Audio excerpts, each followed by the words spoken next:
This is the final video to solve high temperatures and overheating on Acer Predator Helios laptops, because I also faced the same issue and tested lots of ways but finally found multiple methods to solve high temperatures and overheating on Acer Predator Helios laptops, and I am going to share them with you.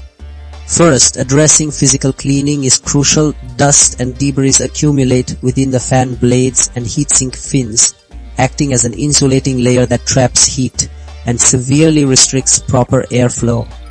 By carefully removing this buildup, you restore the heatsink's ability to dissipate thermal energy effectively, allowing the fans to push hot air out and draw cooler air in, directly leading to lower core temperatures.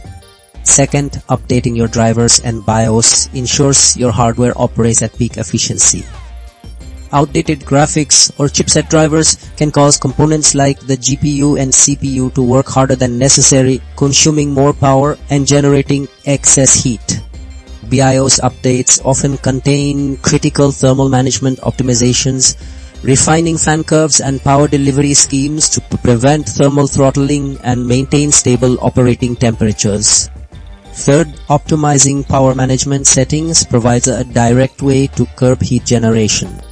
By adjusting your Windows power plan, specifically reducing the maximum processor state from 100% to 99%, you prevent the CPU from entering its highest turbo boost frequencies. This small change significantly lowers the voltage and wattage supplied to the processor, reducing its heat output without a noticeable impact on daily performance, thereby maintaining cooler internal temperatures. Finally, managing background processes is vital. Numerous applications running unnecessarily consume valuable CPU and RAM cycles. This constant, unneeded workload keeps your processor active and prevents it from entering lower power states, leading to sustained heat generation. By identifying and terminating these resource-intensive processes, you reduce the overall system load, allowing components to run cooler and more efficiently.